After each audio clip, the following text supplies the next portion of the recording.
পরবর্তী জাতীয় সংসদ নির্বাচন কবে হবে তা দেশের জনগণই ঠিক করবে বলে জানিয়েছেন প্রধান উপদেষ্টার প্রেস সচিব শফিকুল আলম। সোমবার প্রধান উপদেষ্টার নিউ ইয়র্ক সফর পরবর্তী এক সংবাদ সম্মেলনে তিনি একথা বলেন।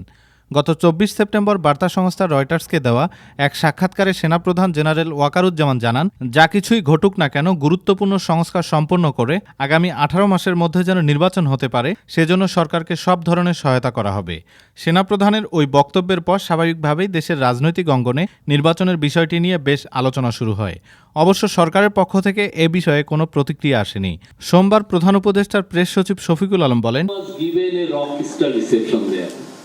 সবাই তার সাথে দেখা করতে চেয়েছেন এবং যেইগুলো মূল যে এসেন্স ছিল সেটা এটা হিস্টোরিক হওয়ার জন্য সবচেয়ে সবাই বলেছেন এই গভর্নমেন্টের সাথে এই গভর্নমেন্টকে তারা সাপোর্ট করেন এবং এর সাথে তারা এই ইন্টারিম গভর্নমেন্টের সাথে তারা কাজ করতে ইচ্ছুক, খুবই এনথুসিয়াস্টিক। এটা আমি বলবো যে আমাদের বাংলাদেশের জন্য খুবই একটা পজিটিভ একটা মাইলস্টোন ছিল।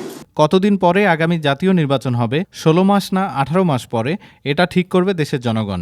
সেনাপ্রধান সময়সীমা নিয়ে মতামত দিয়েছেন মাত্র।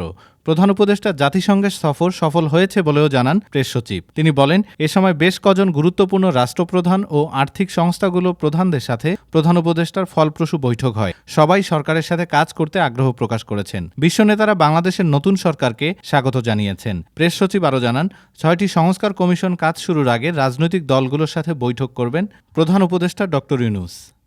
ডেস্ক রিপোর্ট, আজ বার্তা, ঢাকা।